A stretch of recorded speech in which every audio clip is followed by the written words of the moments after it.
teeth, and his lips were pinker. Like he did something to his mouth. I don't know what happened, but it's real weird. He went to get a bleaching in the wrong area. Oh my goodness. All right. Fuck it. Working Fans Podcast. Cool. Yep. All right, here we go. Coming down 3, 2.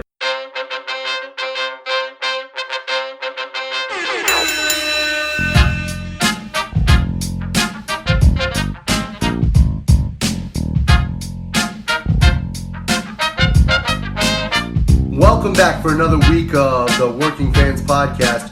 This is AJ. I'm the former wrestler. We've got Dave, the ultimate fan, here with us. As we do every week, our producer Joe likes to make us sound good and makes us look way more professional than we actually are.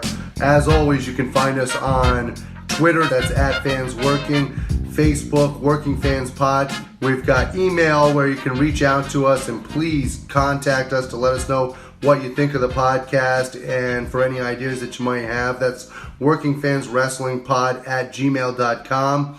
We're on Instagram where you can keep up with us at workingfanswrestling_pod. And then you can now listen to us on all major platforms, including Anchor.fm. We're on Google Podcasts, Spotify, Breaker, Overcast, Pocket Casts, Radio Public, Apple Podcasts, and you can actually check us out on YouTube. Now, it's important when you go onto the Apple Podcasts and YouTube, hit that subscribe button, give us a rating, let us know what you think so you can help us out and we can continue to do what we love and bring you guys in as fans. We want to take a minute to thank our newest sponsor on the show, 482 Designs.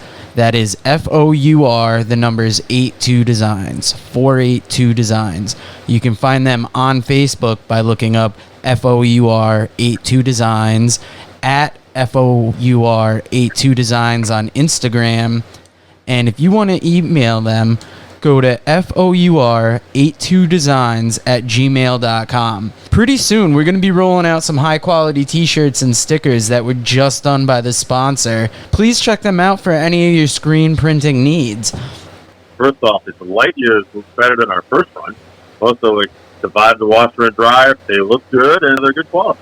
Nice. And those stickers before Paco chewed them up were amazing. And luckily, we'll be getting some more in, hopefully, before we start selling them to fans. But that's FOUR 82 Designs. All right, everybody, it's the Working Fan Podcast with the man they call Dave, AJ Strangebrew, and one returning special guest, Pat Oates. And we're here to talk about SummerSlam. The thing we'll never see coming. This is true. Never saw it coming. I don't know what it was. Yeah, I know. They even used that after a backslide tonight. We're not going in any particular order here, but there was a backslide in the Drew McIntyre, which I like. That too. That was so funny. But, never saw that come. Well, maybe it's been a while, but 1960s wrestling at its best. Yeah, why use the two most popular finishers in wrestling right now, or maybe of all time? Let's do a backslide. You never saw that coming. No. Boring. Wait till you see all the memes now. The backslide out of nowhere. So I watched this last night. I was at a friend's house. I just caught up with the rest of it. I saw Dominic Mysterio and Seth Rollins last night. I saw all that. I thought Dominic and Seth was the best thing I'd saw at that point. But I think you're at that point, yes. Oh, maybe, yeah. So at that point, up to that match, that was probably. Yeah. I would still say Asuka's first match was better than it, but the story was better. The story. The overall next thing with all the gaga they had to throw in. The 8 million people had to show up, and then someone they couldn't even determine was it his mom? Was it just his stepmom? Was it just a lady? What was it? Was she the gardener? Who was that woman? Why has Ray aged so much more gracefully? I know he's got a mask, but he looks so much younger than his wife. What is going on here? I think it's great that they borrowed Diamante from AEW and brought her in. Definitely not Diamante. But he's missing an eye to show that he's aged. Yeah, that's true. He does have the eye problem. Still the smallest guy in his family, though. Yeah, well, that's still the worst actor in his family. Oh, yeah. That's not changing. No, Seth, I will not go in there. I cannot. Why is he speaking? He's so talented, but he can't speak. Every answer is that nerd kid when you would make fun of him as a kid. You'd be like, get a life. And you go, I know know you are, but what am I? Like, what are you, Rey Mysterio? Why can't you talk? I thought I was watching the worst Telemundo ever. I thought this really did show. Dreamy Buddy Murphy in. Like, ooh, what's it? I thought Seth really showed like what he's capable of here, though. Seth definitely was the glue that kept this together. I mean, obviously Dominic, it's his first match, so it's what it is. Not bad for his first match. I mean, he definitely held his own. I appreciate the storyline. Yeah, it was great to see. It was great to see David Flair, but he needs to go to NXT. He needs to really work on this, and then we'll see him in about 10 years. Yeah, well, he needs to go to NXT, but David Flair, that's another. He's 10 years better. He's 10 times better than David Flair. Former U.S. champion. David Flair was the shits. It was a better first match than Randy Orton's. It was a better first match than The Rock. It was a better first match than a lot of generational people that have that push in there. Way better than Flair's. It wasn't one of the best ever to debut in any way, but they built it so it told the story that they want to continue to tell, I guess, for the rest of our life. But it does suck that Buddy Murphy is so talented. He's just standing there handing sticks to people and going, "Here's your handcuffs, sir. Here you go. Here's your table, sir." We had two guys outside the ring who were probably, I mean, I love Seth, but maybe as talented or more than the two guys in the ring. They were just standing there. Buddy Murphy showed exactly what he could do in his matches with Aleister Black, and the fact that they're wasting him now is absolutely asinine. I don't know. The story's going on for so long, I have to feel that it's going to have something to do with Buddy Murphy and Seth. That they're doing something with it, but I think they're going to build this until COVID's done to do something more and just let it sit for a long time. I can't imagine he's just now the lackey without a reason. And I have to say, you were right. Asuka and Bayley was very close, but Asuka and Sasha, after I watched that, I really enjoyed the continuation of that story. And that scary powerbomb, sunset powerbomb Asuka took from the floor off the apron, that was brutal looking. I don't know why. Asuka got her ass kicked. Yeah. I don't know why you're bringing that up when we had that great catch-as-catch-can match between Mandy Rose and Sonya Deville.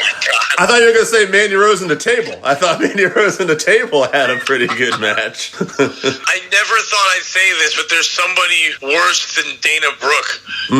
It's Mandy Rose because they actually are putting more in it. Like, obviously Vince just likes Blondes. thick blonde women. We know he likes thick blonde women. That's his thing. But now they're trying to make Mandy look like Trish. Like, they're making her makeup look like. At times when she turned her face, was getting headlocks. She looked like Trish in a way. But they changed her out. They've done that. Her whole thing was she was this goddess. She was sexy. Trying to make her with Otis. This whole thing is dumb. This whole story would work with people. This doesn't work in the Thunderdome. It's the stupidest thing ever. It doesn't work in front of a bunch of Max Headrooms. It doesn't work.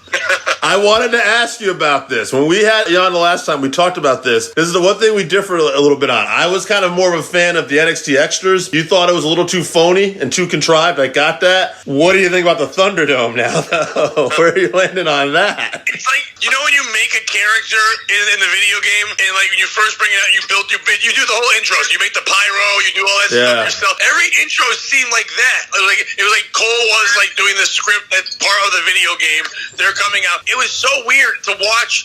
Okay, I watched it at home. You guys watched it at home. Yeah. Did you clap and cheer and move like this a lot? No, obviously not. Yeah. So they all bad. did that. If you watched at certain times during the Orton match, a woman was mouthing out loud, "Let's go, Seth." Right. I caught it, I rewinded it. So they were like flipping pictures around and doing stuff. It was weird. It was cool to hear an audience again, but it was very strange, and I would have rather had the 18 people behind hockey glass. So here's the thing. Go ahead, AJ. I think they just had all the writers for the WWE and just put them on TVs. I can't believe that those are real people. So here's the thing. Two people came out on another podcast I watched. They were actually part of that Thunderdome thing. And I guess, no surprise, there is a director. And at times they'll go on and they'll go, let's say, here comes the Street Profits. Let's bring that energy. Let's see those hands. Or here's Randy Orton. Let's give those thumbs down. So it's like they are trying to control the the narrative, obviously, of what's going on there. So It's like a studio audience. yeah, exactly. So It's horrible. I mean, that's what I'm not surprised. You know, that's kind of like their MO for years, unfortunately. So one thing, I guess, though, one guy said that his kid loved it. And his kid wants to get into Thunderdome now. So maybe from like a little child's perspective, you know, they're going to get some, you know, something out of that, I guess. I don't know. By that Why logic, is it the Thunderdome? Yeah, right. Right. especially when you can't hear anyone. How is that thunder? Well, especially seeing that WCW's other show was Thunder. Right. Yes. Why are you the Thunderdome? And it's not really a dome. It's a small arena. Right. It's the Thunder Arena. Yeah, where did that I don't name? get it. Why isn't it the virtual universe or something with the word universe? You call yourself the wrestling universe. Like you're doing a why isn't it that? That's who we're seeing. We're seeing a sea of that. That's what it should be called. The Thunderdome just sounded dumb anyway. And it really was like everything we've watching at home. It didn't change anything for me. It just was, what it did was it made me miss some moves because I was literally looking at dumb heads in the back. Right, Yeah. right. It was distracting at times. I saw a Pikachu show up. There was, I guess there was a thing that came at one point during the show. It said Fire Velveteen Dream, and then that thing was gone. And That's gonna be gone quick. but you're inviting that. Like, when you bring these people in, and especially if you're trying to tell them what to do, you don't think you're going to get that backlash. I mean, that's going to happen. I don't think this is going to last, because they're going to want to control it, and people are just they're going to troll this thing. Can I ask you guys a serious question? This is just something that I feel of over the weekend. WWE needs to stop pairing their big events with NXT events, because the NXT events are beating the shit out of their regular events.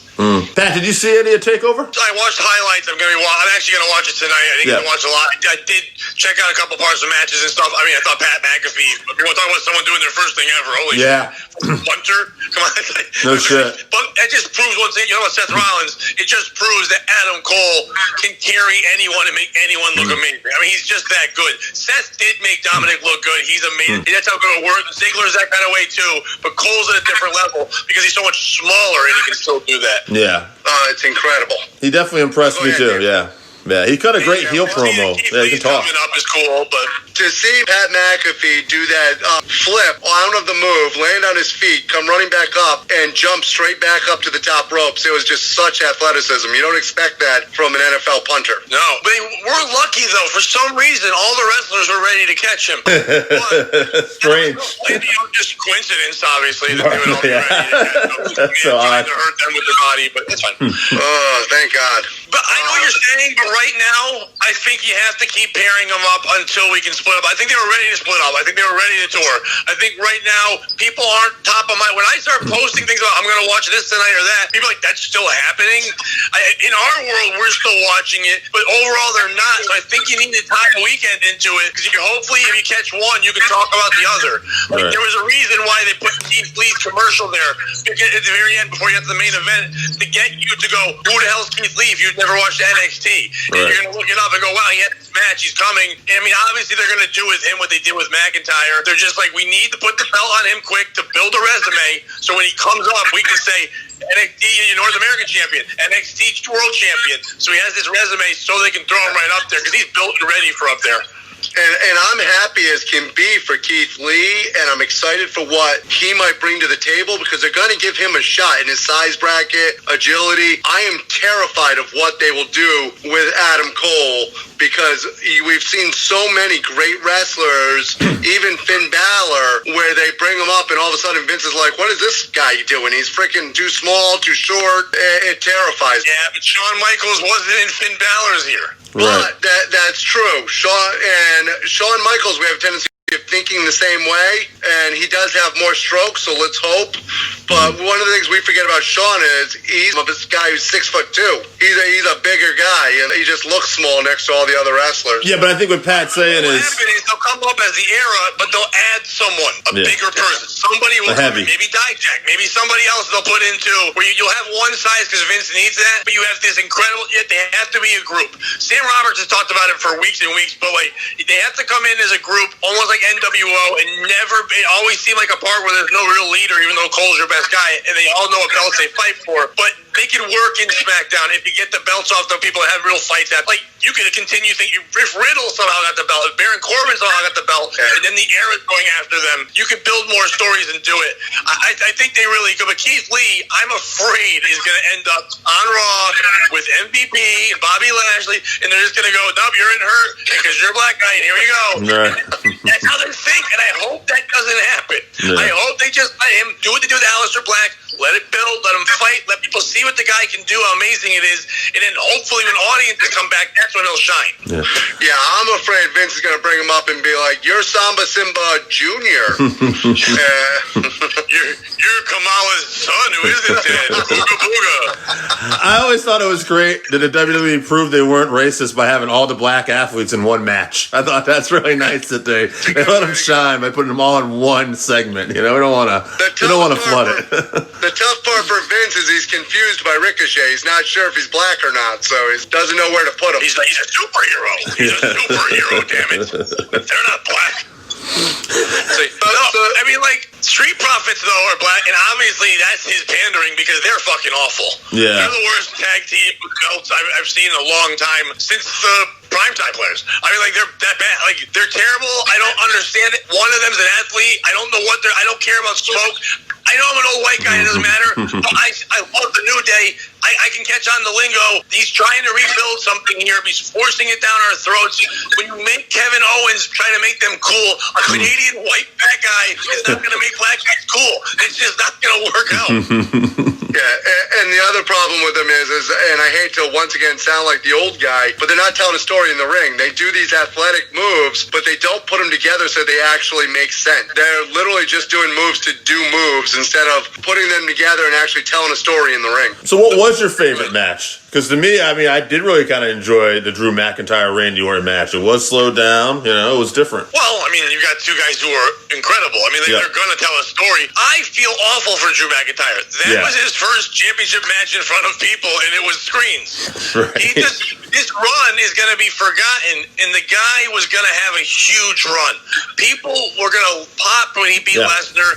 He would have held this. I was very happy he won it, because I figured we haven't had a championship switch in either league since WrestleMania, and I was like, they're going to do something at SummerSlam. One of them's got to change, and I had a weird feeling they were going to put it on Orton to let McIntyre chase him to hopefully try to build more back. You know, that's Vince's all solved to everything. Have the good guy chase the heel, and Randy would have done well with that. But I just thought they were trying to build a resume again for Drew when it's all done. When the COVID's done, they're like, look what he's done. If you haven't been watching, look at all the people he's beaten. But I thought that match was great. I was disappointed in the ending, but it does tell me they're going to fight again. Yeah, I think this is going to continue, no doubt. My match of the night, I'm actually going to give it to the girls. I'm going to go with Sasha and Asuka. I think they actually tore the house down. They told a great story, not only between Asuka and Sasha, but between Bayley and Sasha, and where this can go forward between Asuka in the future with Shayna Baszler and with Bayley and Sasha with the pay-per-view next week. They led those stories to everything going forward. And I think they did a great job. No, I mean, it was, that whole thing was built. Asuka obviously is the Japanese Owen Hart, where it's like, you're so good that you're going to make everyone else always shine and be in the top matches, but you're just a vehicle to pass things along. And that's what she is. And she does a great job at it, but she worked her ass off in 2 matches and is forgotten because that story's about Sasha and Bayley. But by the way, we've been telling that story for a year. And when's the last time we've told a story for a year? I really do enjoy that they've taken their time with it. I love that Baszler's going to get involved in it. I love that they're going to have that little battle back and forth, because that's going to end up with Asuka. She needed to keep one belt so they could fight. We all knew that was going to happen. We knew they were going to lose both belts. I don't know if Sasha being a good guy is going to help. I know it wouldn't help Bayley. So I guess if one of them has to make the face turn, I guess it's Sasha. But they're both bad faces. They're both great heels. So I don't know what's going to happen. And we're going to do all this, and then Becky and her baby are going to be tag team champs whenever they come back, or like Charlotte and Andrade will come back, or something like that. it will be ruined because right now it's been beautiful that we're just focusing on the 3 or 4 really good wrestlers and is ignoring all the other shit that they have right now. No, So I don't know what's going to happen. Obviously, Retribution is going to be involved because there's women in it, and it's like, so they're going to attack somebody. And I don't know what that is, but that's weird.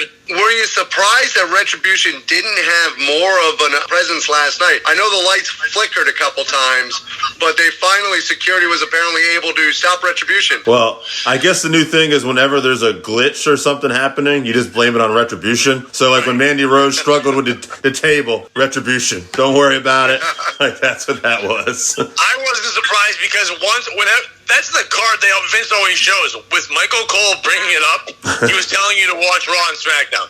Right. Yeah, that's exactly. If they were going to show up, why bring it up? Let them just come out. Now, I thought they were going to come out in the main event because once they decided to do a match and not do some crazy set or something like that where Bray's been shining, I'm like, how are they going to make this fun? It's just 2 guys who are going to kind of do power moves, not in front of people. Power battles, giant guys need people. You need audience to go, oh my God, he's lifting them up. It doesn't. It literally went back to where we've seen Vince hug people in documentaries for the last 2 years, and then they came back. Like it was a weird match overall. I thought when they went back there, I thought Retribution was going to jump one of them again, and then we'd get something out of that later on because you could tell Braun was going to lose the belt. So I figured maybe they'll continue the story by having him fight off Retribution, and that's why he loses the belt, and then you move off somewhere else. But no, they did nothing. So there is some speculation that Roman Reigns and his new teeth might be the leader of Retribution. So we'll see. Well, that's where I was going to go with this. Do you think that did you think at first when he came out it would have had more effect if he had come out with a hood, even though it would have been bullshit because we could clearly see nobody's the size of Roman Reigns that was in Retribution. Yeah. But do you think that it would have had more effect maybe if he came out with the hood on and pulled off the hood and oh shit, it's Roman Reigns? I was just happy he wasn't wearing catcher's gear. Yeah. He had a shirt on. You could tell it's going to be a new character. I'm a Roman Reigns fan. I like to watch him. I hate that he didn't do anything wrong. No. I mean, the guy didn't do it. They just pushed him too fast, and people got mad because that's what the world does, and they loved booing him. They needed someone new to boo with Cena going away. I think he's a great worker. If you notice the little subtleties, you said you didn't see the end.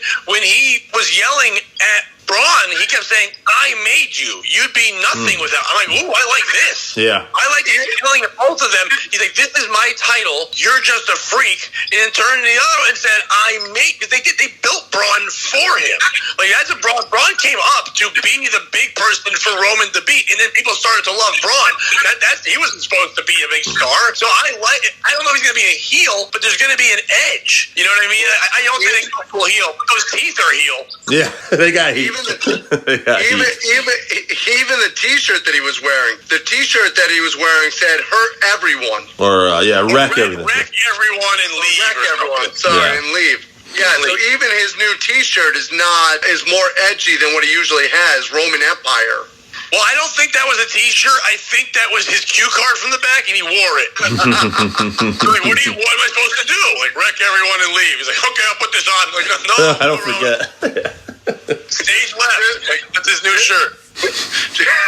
Just make sure you smile a lot while you're doing it. What did you guys notice more of?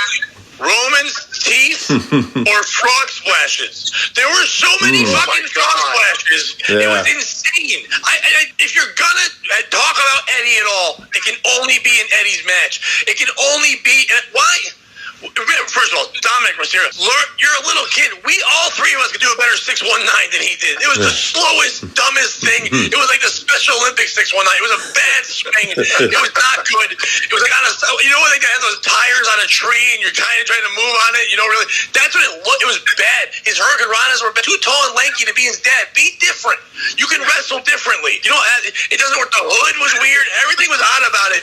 But my God, the number of frog splashes, the ones that Street Profits do, yeah, he gets in the air, but like whatever. I mean, you have Kevin Owens there saying, trying to teach him because he's supposedly a frog splash guy now because he is sometimes he's not stunning people. You had Sasha doing one. I think there was one in almost every match. Yeah, you said something there though. Actually, I want to say something because even though I did say like we both agreed, everybody agreed, they told a good story. The wardrobe, that hood was a problem. I hope they don't keep that as his tire. He had to keep pulling that. That thing was going off. That was a mistake. Whatever happened there. The mistake is being Dominic Mysterio. Mysterio. Well, right. You can't give him the last name Mysterio. I don't know. I mean, we all think they want. Most people, if you don't live in America, Mysterio's on most people's Mount Rushmore outside of America. He's one of the greatest Mexican wrestlers of all time. He's international. He's world renowned. Take the name off. Yeah. Or put the mask on. You do one of the two. You wear the mask and you pay homage to your dad, or you don't wear the mask and you're Dominic, whatever, or Dominic. Yeah. Or DM, or whatever it would be. I don't care. You can slide into my DMs. I think it could be that. That could be his big name. He comes out. It shouldn't. They're going to compare him forever. And they were doing all that. Now, Seth in that match again, wearing the uniform, the fucking costume from the match where Eddie said, "I'm your dad." Yeah. There's no more heel thing than that. And he even said it in the match. He goes, "You sure Eddie's not the dad?" He yelled at him. Right? I'm like, Seth is a tremendous heel. He's wasn't got a terrible face, but tremendous heel. That match, it told the story for Ray and Seth. Dominic was just a part. There was too many moving parts. Yeah. Way too many. You didn't need the mom gardener landscape or whatever she was coming out. You didn't need her. Seth kind of going towards her. The handcuffs were too much. You know, look, oh my God, there's nothing worse than to unhandcuff your dad. Like, how many people do that? Like, it's not like a thing people know about. We don't all handcuff our dads. It was just weird. And the announcers were even lost in it. 'Cause at one point, Byron said, he's like, Mysterio can't do anything about it. It's like, no, he definitely can. There's no disqualification. He's choosing not to unless there's his son, but he definitely can do something. He can do whatever he wants. He can start right away. It was so much going on. Like, I'm like, oh yeah, he's missing an eye. Like, it's been a long soap opera, and it's got to end soon. But SummerSlam is supposed to be where things end, and that's why I didn't like SummerSlam. It continued too many stories for me. It's one of the big four. There was no huge thing besides Roman and his Chinese. To me, SummerSlam is always supposed to be, like you said, one of the big four. There should always be storylines that are ending in it, and it should be surprises and the beginning of new storylines the next Raw. And they did none of that for us. It's all question marks, and it just didn't logically make sense. Well, we also have a pay-per-view like in a week too, so that's probably part of it. Yeah. Real weird. Yeah. They wanted. I think what happened. I'm not gonna lie. I think what happened was they have so much going on with Sasha and Bayley because they are. You want to give them credit. The two of them have taken advantage of this quarantine better than anyone else. They are stars of this. They've been amazing. You want to hear their storyline when you watch that. Their promos have been great. They really rose to the top. It was Becky and Charlotte above them. It's not anymore. Those two have really finally. I mean, Bayley's found it in this heel character. I love her as this soccer mom bitch. It's fantastic. She's great. Their humor together is good. It's got that old, like, 90 dark feel to it, but also is modern as well, the way they do it, but they're not forcing it. But I think what happened is they got so excited about them that they put so many storylines in. They're like, wait, they can't fight 3 matches. Asuka can't fight 3 matches. Let's do Payback next week. Yeah. And they're defending the tag belts.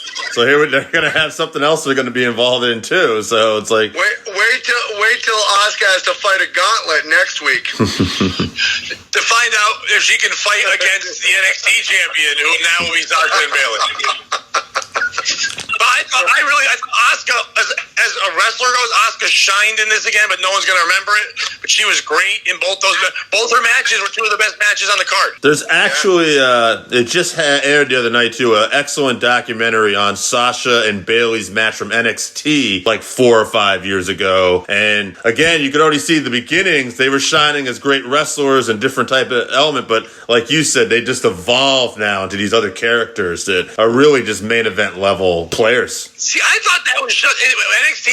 That was a great match. It was a top of the card and all that. But that was so forced down our throats to be told to us that it was a great match. Kind of like when you're doing a lot of Daniel Bryan's matches, which I love to. But once he came to WWE, they're like, "This is the greatest match ever." Daniel Bryan, this is the great. Him and Miz, greatest rivalry. It's like, you can't just tell me 2 weeks later it's the greatest rivalry. I got to look at it 12 years later and look at it and compare it to other things. It's not when they would do Kevin Owens and Sami Zayn. They weren't talking about back in the past. They're talking about now. And I'm like, no, in the past, in ROH, all those places, that's when it was all over the world. It was great, not here. Yeah.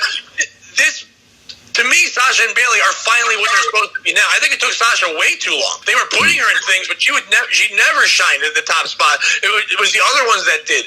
Bayley could not hang. She shouldn't have been one of the four horsemen. They had one good match, but now they're taking a lot of wrestlers are taking advantage of this. Orton's taking advantage of it because you have to be skilled on the mic and you have to tell a story in the ring when you have no audience, and not many of them can do that. But people forget with Bayley, it took her almost a year after everybody else came up to even come up because they were concerned that she was behind the other horsewomen and didn't belong with them. It took her that much time to develop. And when she first came up, she tried doing that happy-go-lucky, slapping the fans like in NXT. And it's not until now that they've let her go into this other character in this other state of mind that it's enabled her to finally be something productive on the roster. I want to just, AJ, that was good follow. I just want to, before we end this today, I got a question for you because you have very interesting ideas. I actually like hearing you talk about wrestling, bring something different to the show. Who is your favorite wrestler? Like when you started watching wrestling when you were younger, like who was your favorite guy or girl? When I was a little kid, it was Junkyard Dog, but I think I'm 45. I think all little kids just liked him, the music, the coming out, stuff like that. But when I really started watching, when I was younger, it was Owen Hart. Like, as soon as Owen Hart started doing things on his own, I hated Brad. I really shit. He was boring to me, and I wasn't a fan of him. Yes, he was obviously technical, but now when I'm older, I can watch old Brad matches and like it. But I did not like Brad at all. But watching Owen made me laugh. Owen made me when I started getting older, building up even before like the Attitude Era. He and the King were the best heels there were, and the King was the King was incredible. When he didn't have anyone to be the heel, he would take on people and go, "I'll be the mouthpiece. I'll shit on Bret Hart's parents. I don't give a fuck." There was one pay-per-view one time when the King walked. It was in Milwaukee, and he did crowd work. And he walked around and he just had a mic and he walked down the ring and he started doing jokes about Goldust being gay. Then he turned to a lady and goes, "You know what we're talking about," and he just called her a lesbian basically with a mic. He just walked down and then and I think that was when he was calling Jake Roberts a drunk. That's the people I liked. The people that showed me that. But for me, Piper was my favorite heel of all time because he told stories. In the ring, he wasn't the greatest, but I wanted to watch it because I knew he was going to lose, but I knew it was going to be entertaining in how he did things. Shawn Michaels is one of my favorites of all time to watch. Right now, I can watch anything with Tommaso Ciampa in it, and I'm happy as hell. I just love the way him and Gargano's rivalry is one of my favorite ones ever to watch. I love Adam Cole. And people that are up now, like I love watching Seth. I think Seth Rollins. Ziggler is always one of my favorites. I like Brock Lesnar. I'm one of the few people that like him. But I do like what he does. I do like he owns and stays where he is with that stuff. I enjoy a lot of the current roster. I love Jericho.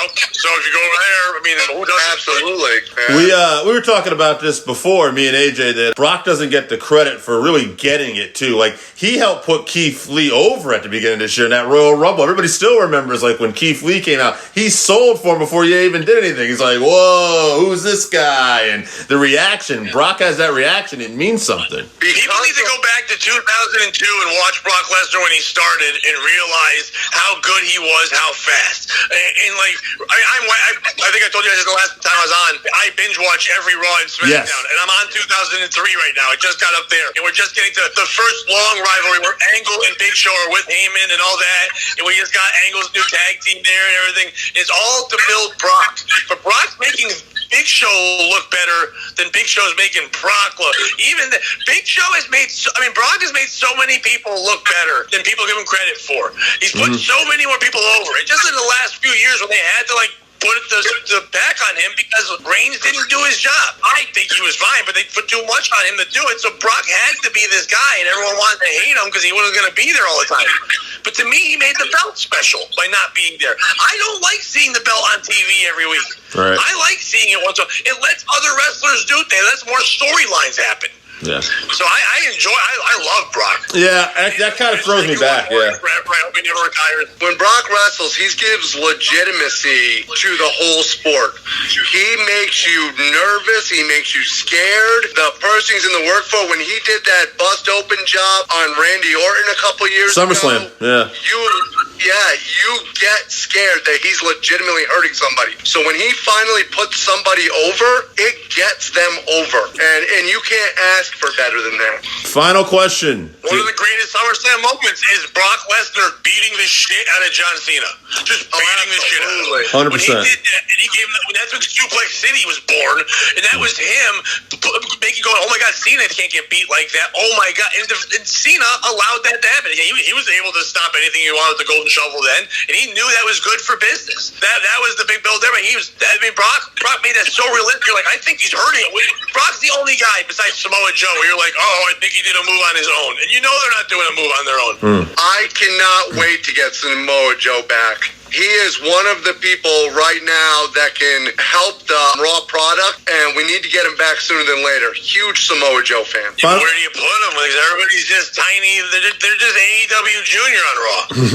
But to me, I think you gotta maybe bring him over to SmackDown. But he's one of the few people who can actually make you nervous for Seth Rollins. That's why I want him in NXT. I want to do one final question. I want to watch Cross versus him. I want to watch those matches. I want to watch Thatcher and him. Go down there. He could be a monster that help them out, but they're never going to put him up at the level he needs to be where they've proven that. He's never going to.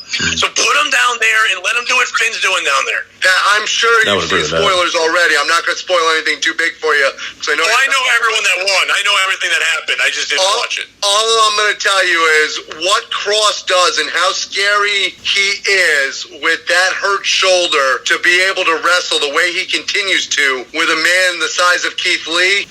Cross is the future. He's absolutely amazing. Yeah, hopefully the injury isn't too bad, though. So we got to see what happens there. But and I'm really shocked at NXT being part of the WWE, and I know it's different. It's run by Triple H, whatever they could want to say. They let people that were stars other places continue to be stars right away. Right. They do build them so they become their own in a way. But like, if you look at the people they keep pushing up and going with, it's incredible that they just do that. They used to always break that down and go, no, we need to start you from scratch. It's your other stuff that doesn't count. You've never wrestled before.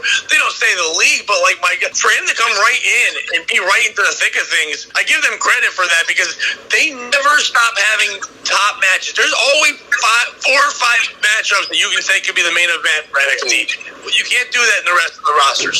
We were lucky enough to be at Bloodsport with Killer Cross a couple years ago during the WrestleMania week, and we got to see that style then when he wrestled on that show, and luckily they haven't changed his style at all. Thatcher was on that show, same thing, and he wrestles the same style right now. Yeah, but that'll be ruined later. Yeah, well, Thatcher, they'll never do anything right with that.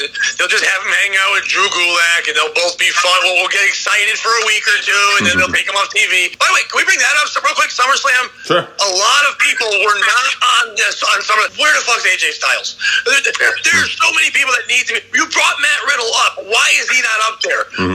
Jeff Hardy is back. Why is he not there? I know you're only doing 3 hours now, and you're doing all that, but they need to be on the main event. They need to be on SummerSlam. Mandy Rose and fucking. There you go. So, by the way, we haven't said anything. Sonya Deville is quite the worker. Sonya Deville is for somebody who hasn't worked that long, really carried that fucking match as best as anyone could. But she's not the vet in that, really. She carried the match. I'm going to give you guys a theory on Sonya Deville real quick, and it might sound crazy. I don't think she's leaving the WWE. No. I think they're going to have her actually transition into a dude. Sonny Deville? Because Sonny Deville. Sonny Deville. They did a video right afterwards yesterday where the person asked her, how do you feel about what just happened, and called her Sonya Deville and said, don't ever call me that name again. I think they're going to have her transition. Yes, Sonya Deville did leave the WWE. I think whoever she comes back with is going to be as a dude. I hope it's blackface. Oh man, that would be the heat you need to get people to watch. You hear that Sonya Deville transition to a black man? She's Al Jolson. She's just coming out going, man, fighting people. Oh, I've watched that forever. I can't wait till the writer's room where somebody has to explain to Vince why we can't do that. Right. We can do it. Get Jacqueline. She's a black man. It's like, no, it's not. She was never a black man. You know what? I would watch it if she does that. If they could do it right, that would be great if they could do it right. I thought she was going to be part of Retribution. I mean, There's a tough female in there. But the reason why I thought that was because they talked about the shaving of the head at first, which would be going in that direction. And then I'm like, wait a minute, now they've changed it to leaving the WWE and not being able to wrestle as Sonya Deville. Well, that's why my mind thought. There's more to that story. I'm not sure everybody, I'm sure Pat, maybe you heard too, she was stalked, and there was some guy that was stalking her at her building. Basically, the guy had like duct tape, mace, and he basically admitted he was going to kidnap her. So they basically advised her, don't cut your hair, and maybe you should take some time off and be off of TV right now. So. Yeah, I'm going to go with the transitioning. You know, you probably have it down, Pat. What the fuck do I know? I think it's funny, like, we're worried about your safety. Do the match at SummerSlam. Right. And we'll protect you. Like, if you're really worried, cancel the match no one gave a fuck about. Right. By the way, Otis and her doing the worm, fuck you. We know that. Her worm was so bad. Yeah, that's actually the first thing one of the people, I think it was Joe, said to me. He goes, how the hell does Otis do the worm better than she does? That's like And how does it have more buoyancy? How does Otis not come out after Roman Reigns destroys Bray Wyatt and cash in at that moment? He might have. You can't catch it on the Fiend. The Fiend will still rise up. I get that one. Right. But now they're going to have to just get that case away from him. With Roman back, right? I think Roman's going to fight him for the case, or something. I don't know. Because if there's no audience, then why does the fat, lovable guy have the case? You're not going to make him a star. What I want is another person I wanted to see. You got Big E as a singles guy now. Why is Big E not Big E? He should try to challenge Otis for that briefcase. Imagine Big E walking around like old school NXT Big E now, proving himself. You know, showing the giant chest, pulling the straps down, showing those giant coming out and wrecking people. You could do something. There's so many people that should have been in that besides a couple of matches. But overall, I enjoyed the pay-per-view. Yeah. It wasn't terrible. The main event was dumb. It was just because it was set up for Roman. But they're not making the Fiend special enough. And it's one of the coolest characters we've ever seen. And they keep dropping the ball with it. And I think Braun's going to become his sidekick out of this. I do. I think it's going to be the Monster's going to be with him now. I don't know. It's going to be weird. Apparently, you'll never see it coming, though, is once again the WWE trying to get Roman Reigns over. We never see that coming. It's never happened before. Oh, I thought it was Kevin Owens wearing a Street Profits t-shirt. Because I never saw that coming. Before we get out of here, favorite SummerSlam match of all time? Oh, jeez. I was just talking about it's going to sound cliche, whatever, but it's Bret Hart against the Bulldog. I mean, damn right. What it was. Just because it's Wembley. But I also love Cena, Daniel Bryan. That was good too, yeah. Because that match was really the build to everything that happened. I mean, with Daniel Bryan, it really started that. But to me, that match, they put him on that final spot. But to me, can't take away from that moment in Wembley Stadium, and the Bulldog finally getting his chance and everything. I thought that match was just incredible. And he did it on crack the night before too. So I mean, God bless him. He did a lot on crack. Damn right he did. He deserves some respect for that. If your favorite WWE moment at SummerSlam doesn't involve Zeus, I just can't be down with it. You know what? All right, Kamala versus Undertaker is my favorite moment of SummerSlam. On that note, I think we're going to end this, guys. Pat, why don't you tell people where they can find you before we get out of here, though? Oh, just find me on YouTube, put in Pat Oates. I've got all my Pat Oates podcasts on there, my other podcast, Podophiles, you can sign there as well. So just go on YouTube, find me. And guys, thanks for having me on. It was fun. I crammed like studying for a test, watching SummerSlam right before we got on. And I'm going to now actually enjoy something and watch NXT later. So. There you go. Pat, I hate to hold you to the fire, but would like to get you to do this with us maybe every time we get a big one. Maybe we can get I'm in every time. Listen, if it's not you guys, I'm just bothering people I know that don't watch wrestling. Did you see this? Like, we don't know what you're talking about. So I love doing it with you guys. November it is. There you go, guys.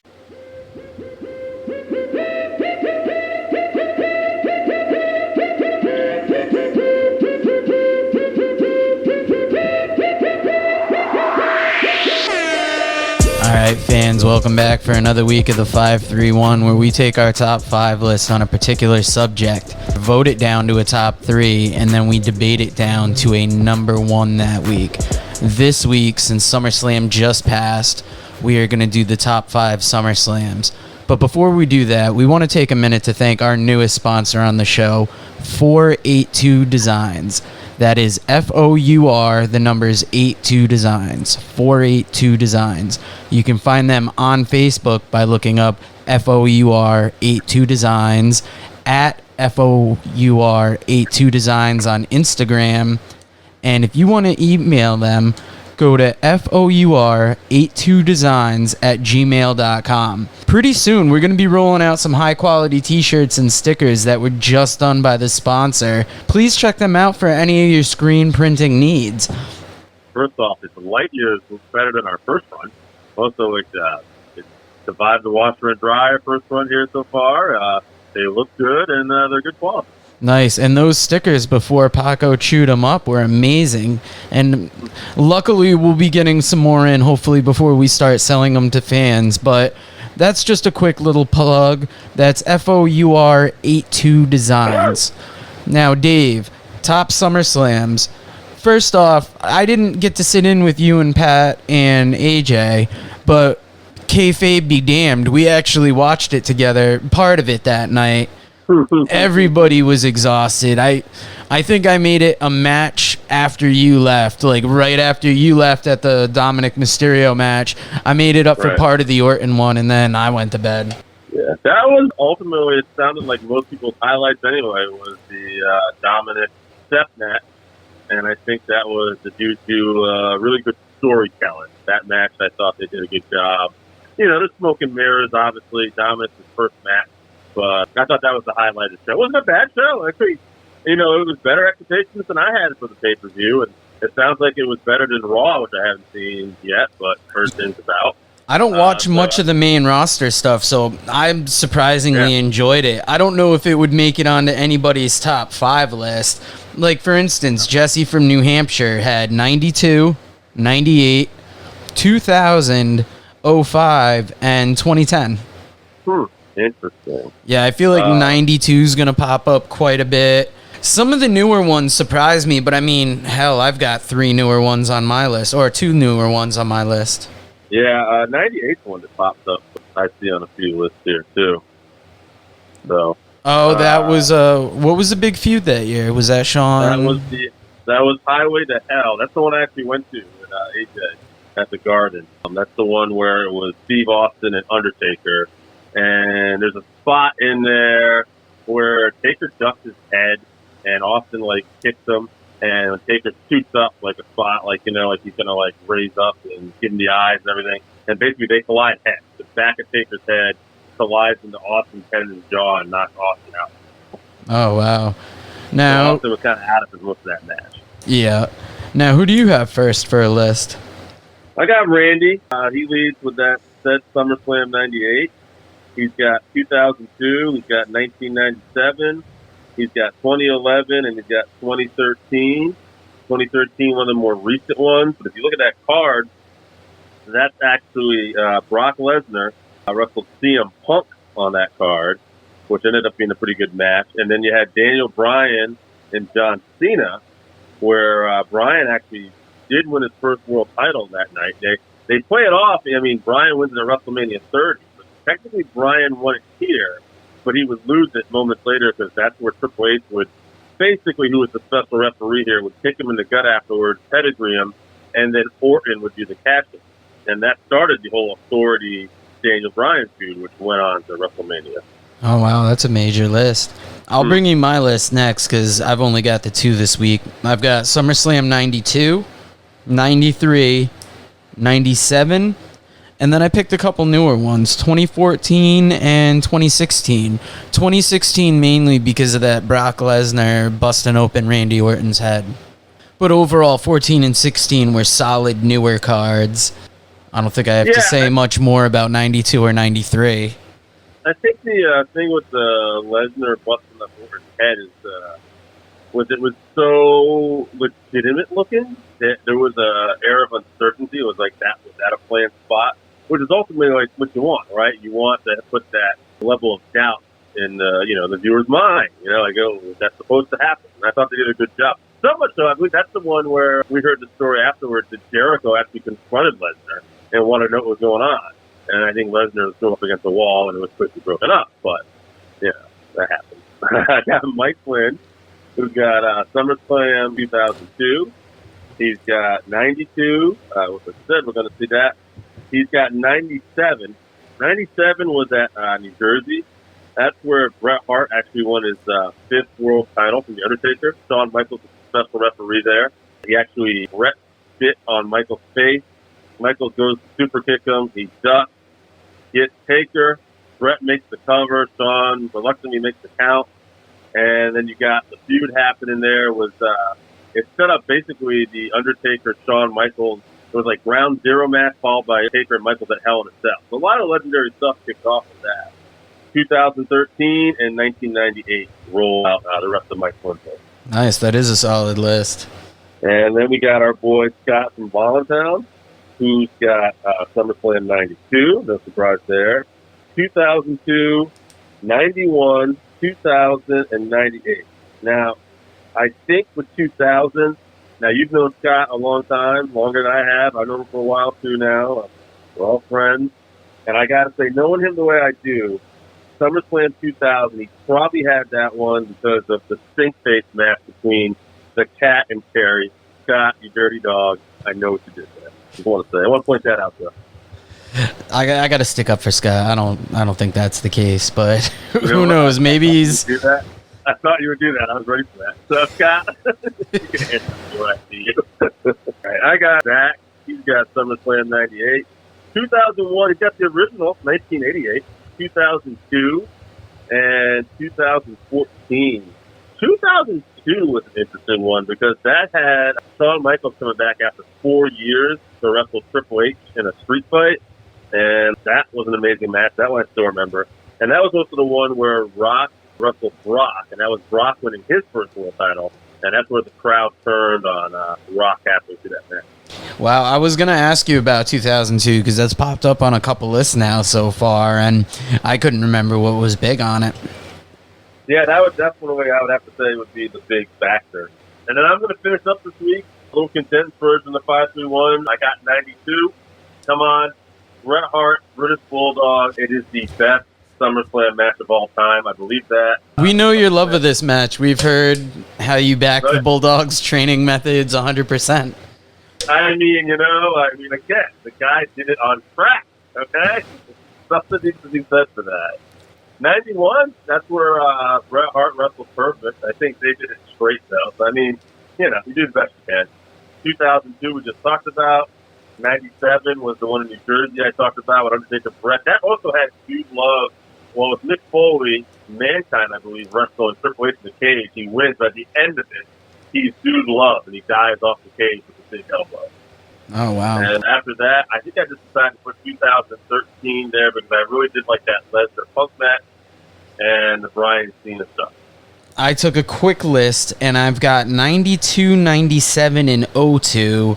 Do you think there's one of these that should be replaced with the SummerSlam that's not in there? 92, 97, 02. Those seem to be the ones I heard the most.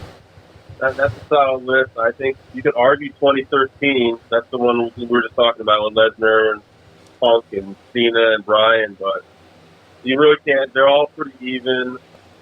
I think 92 is going to win this. Just jump ahead here, but let's just put 13 as an honorable mention because it is a good one, but I mean, I don't know how you bounce 92, 97, and after what you told me about 02, that. Who's the first to go in this list? I really like that Shawn Michaels coming back after 4 years to wrestle Triple H. To me, that was the card. That was the show still on that card. Don't get me wrong. I mean, I'm sure a lot of people remember, Brock's first title run and the fans turning on Rock. But to me, I'm a big HBK fan. 4 years. 4 years. We thought this guy through was over. He came back and wrestled an amazing, amazing match. I don't know if it was 4 stars, 5 stars. We can look it up. But so are you trying to say that you want to bounce 1997 first? I'm going to bounce 97. I like 97, but I think 2002 was based off the strength of those two matches we're talking about. I mean, I'll have to agree after. I mean, I'm going to have to watch 2002 later on today now just to see the hype. But I mean, Hot crowd. it's going to be a tough call between 92 and 2002, I think, because I've got such fond memories of 92. And like you said, the Bulldog did it on crack. So He did it on track, Joe. There needs to be something to said for that. That's my vote. At the end of the day, I don't know if the rest of that card honestly holds up. But like a movie, you know, that's going, you're like, you're not sure if you like that, and then you just get this awesome cliffhanger. It's the greatest SummerSlam match of all time. It's Brett and Davey's masterpiece. I absolutely love it. And as far as SummerSlams go, and you know, it's Wembley Stadium. It was an international event. It gets my vote every time. yeah, Bulldog's home. And Jesse will be happy because you hear the music. I mean, 92 wins, and Jesse said that not too often that he suggests something that actually ends up making it. Like, he almost feels like he's an underground fan. And Jesse, you picked right this week, bud. And we hope you guys all keep listening. And anybody that needs shirts, stickers printed up, that's FOUR82 Designs. They're on Instagram at gmail.com. Check them out on Facebook. And guys, we'll see you again next week. All right, so that wraps us up for this week. Thank you again for listening to the Working Fans Podcast. So as always, you can find us on Twitter at FansWorking. Our Facebook page is Working Fans Wrestling Pod. We have email where you can reach out to us and let us know what you think also. That's workingfanswrestlingpod@gmail.com. Follow us on Instagram, workingfanswrestling_pod. And then as always, please continue to listen to us on Anchor.fm, Google Podcasts, Spotify, Breaker, Overcast, Pocket Cast, Radio Public, all your major platforms. If you're following us on Apple Podcasts, which we are also on now, and YouTube, please make sure you subscribe and give us a 5-star rating. It helps us bring you these podcasts where we get to talk to you and talk with you every week.